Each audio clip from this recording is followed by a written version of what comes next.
Now in this video we are going to continue with our discussion on the different levels or the different models of the router which we have seen. If we just go back, we have seen the Cisco hierarchy of the routers, where Cisco develops the routers in 3-layer hierarchy: access level, distribution level, and the core routers. So probably in this section we'll get into more in details on the different kinds of ports you'll find on the routers. And also, before we get into the actual ports which you'll find on the backside of the router, first we need to understand a basic classification of the routers. We have two classifications like fixed routers and modular routers. So mostly in the today's networks we don't find these fixed routers. Now the major difference is in case of fixed routers, in case of modular routers, we have some slots. You can see the routers, we have a slots available. You can see this is one slot, and on this slot we can place the cards. Okay, if you want to add any card like we do on a computer, on the computer we have some PCI slot, where some white kind of slot where you can add some graphic card, you can add some LAN card if you want, or the modem card, like that, where you have some free slots available where you can purchase the cards and you can add the cards. Now what exactly in these cards? In these cards you have some extra ports which you can connect to the router. Okay, so we have some slots available where you can add the cards, and this kind of routers we call them as modular routers. And most of the series, what you will see in today's production networks, you will find all the routers as modular routers. And the difference between fixed router, in case of fixed router, the difference is you have all the ports fixed on the motherboard. So all the ports are integrated on the motherboard and they are non-upgradable.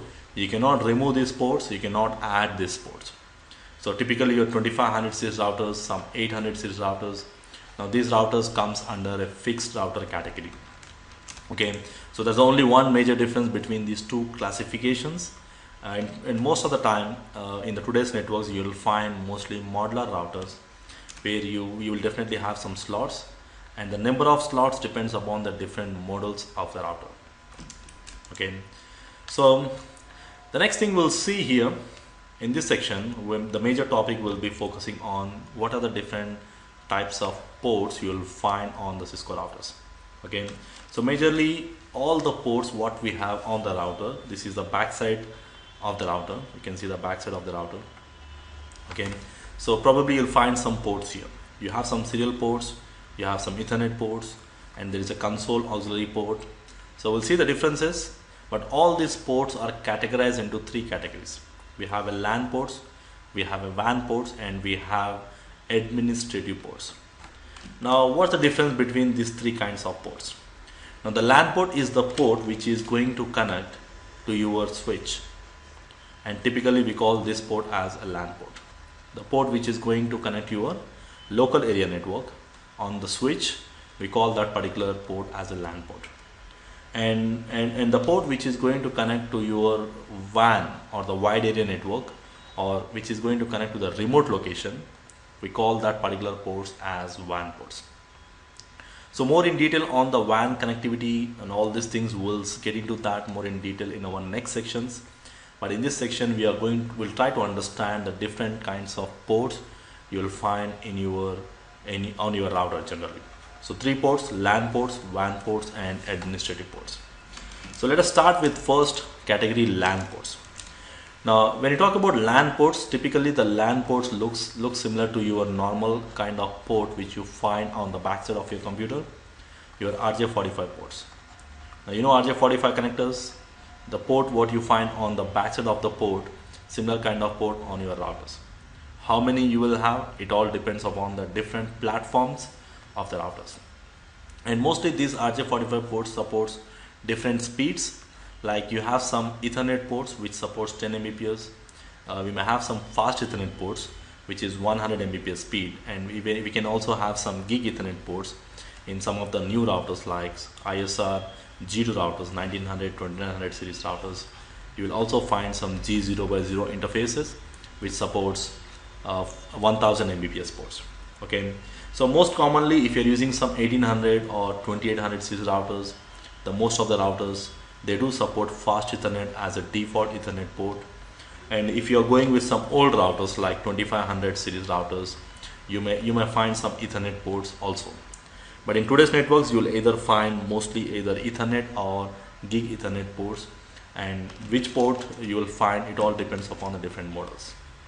Okay, and you can see here these ports are my Ethernet ports, and this is my 26, I think it's 2621 series router, which is having two fast Ethernet ports inbuilt into that. Okay, so we call them as Ethernet ports, and they look like the same port what you find on the backside of your computer. And the next category of the ports, we have something called WAN ports. Now these WAN ports are the ports which are going to connect on the remote location from one router to another router. Okay, now in this Ethernet port, typically we call these WAN ports as serial ports. And here you will find two kinds of serial ports here.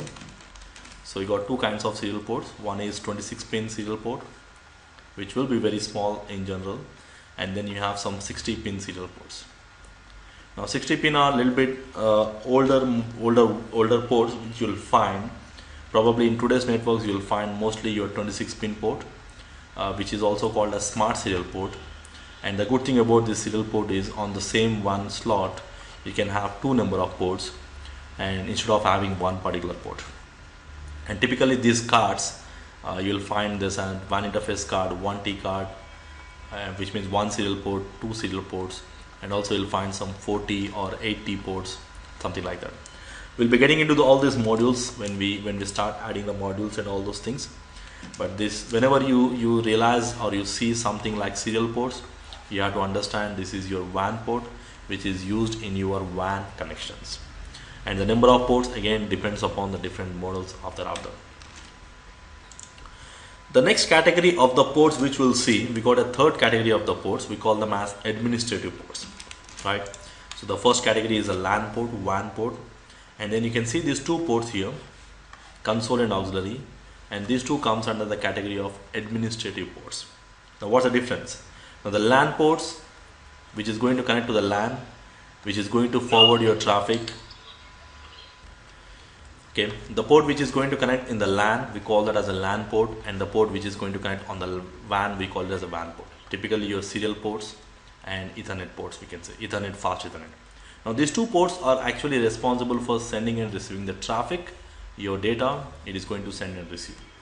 But the port, we call it as administrative ports, they don't actually carry any traffic or your data. It actually carry your commands or whatever you type on the router, which you need to configure, or for administration we call it as. Let's try to see how exactly it's going to differ.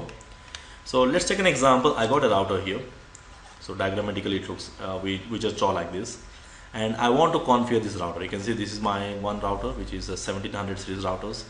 I got one router here. Now this router is more like a flat box, and it doesn't have any input or output device. So which means if I have to do any configuration on this particular router, so which means I want to configure this router. You cannot use your router without configuration. You have to go to the command line of the router and you have to configure everything in that particular command line. But if I want to do that, what I need to do? So then in that kind of scenarios, we can do something called console connection. So we're going to use this console cable. I can see this is a console cable here. Now this console cable will have one side, you have an RJ45. So the one side, this is an RJ45 connector, and which is going to connect on the console port. This is a console port here. And then the other side of the cable, you have an DB9 port, nothing but your 9-pin port, which generally you'll find on the backside of your computers. We call this particular port as a COM port. Okay.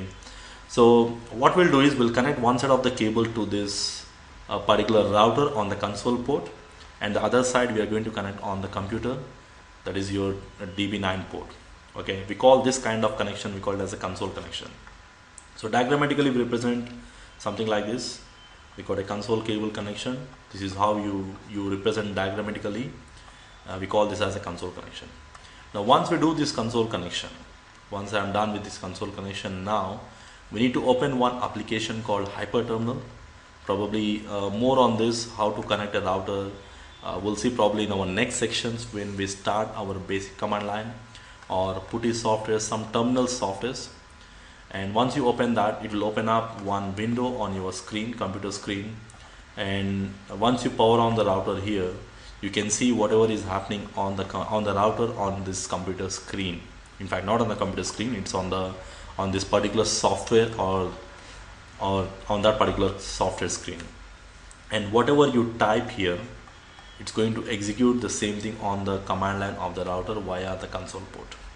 Okay, so we call this is actually we call this as administration, which means we are not sending any traffic through this console port. We are actually configuring our router, and if you want to configure the router, then we need to get into the command line of the router, and this console connection will allow you to get into the command line of the router by doing these things. So console connection, and then we need to open some emulation tool for that. So we call this as local administration. So the local administration means you have a router, you have a PC in the same location, and if you want to configure, we can do this kind of thing. Okay, the next thing is, just now we have discussed this console port is the one which is used for local administration.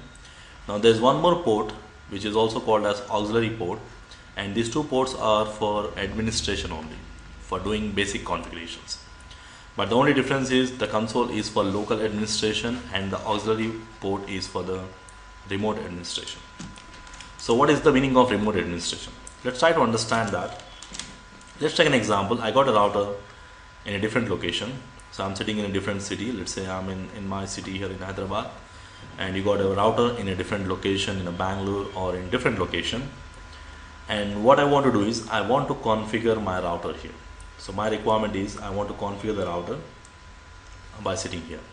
Now normally console connection is something which is only for local administration, and I want to configure the router remotely the same way as I did via console.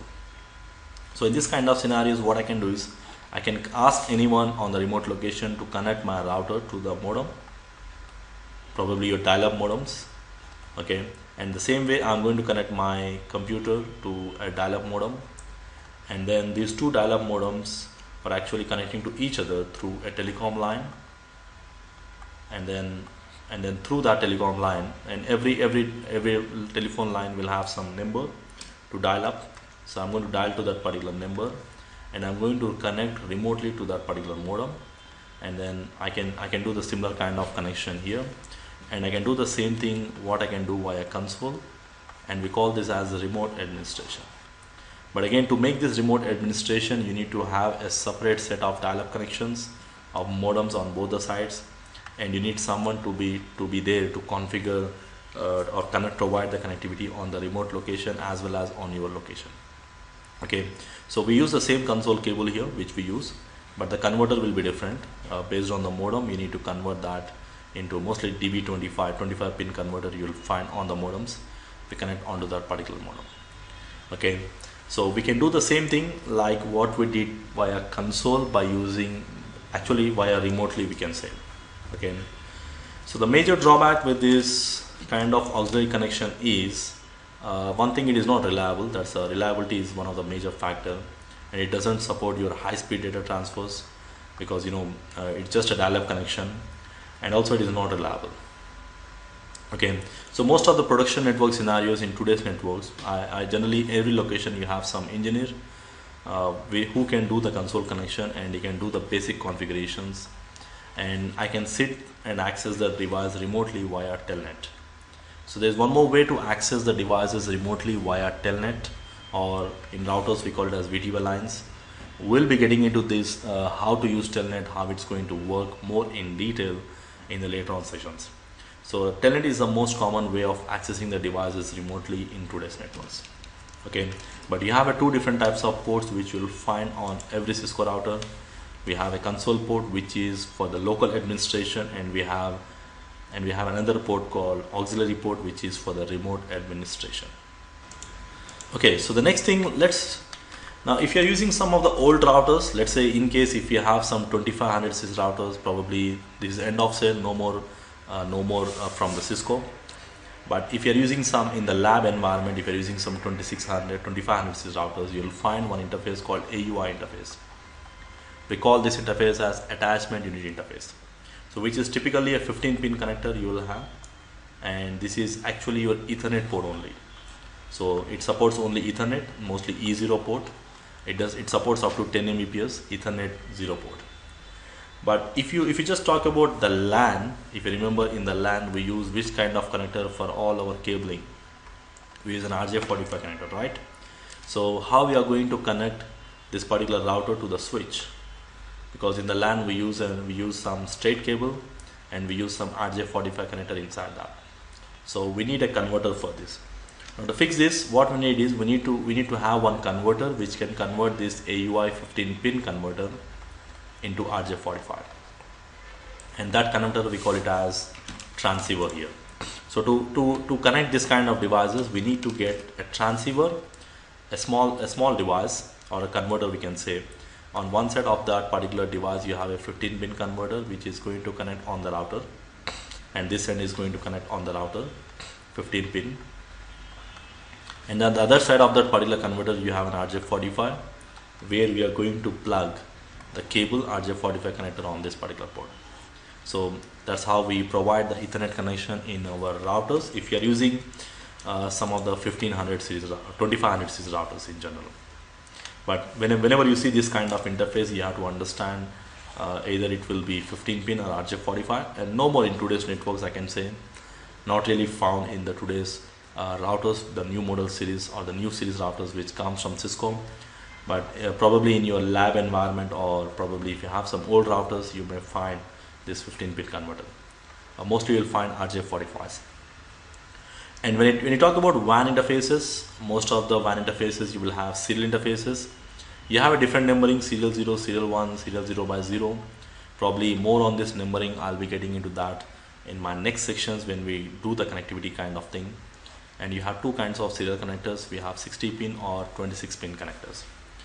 And in some routers, again, if you're using some 2500 series routers, you will also find some BRI kind of interface, a basic rate interface. This is actually used in ISDN kind of connections, ISDN dial-up connections, and in today's networks we don't use these ISDN interfaces as well. And typically it will be more exactly the same RJ45 connector you'll find, but on the backside of the router it will be written as BRI port.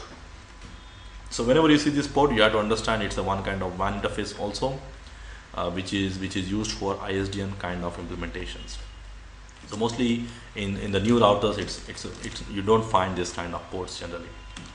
And then finally we have some administrative ports. We have something called console, which is RJ45 connector, which is for local administration, and we have an auxiliary port for remote administration.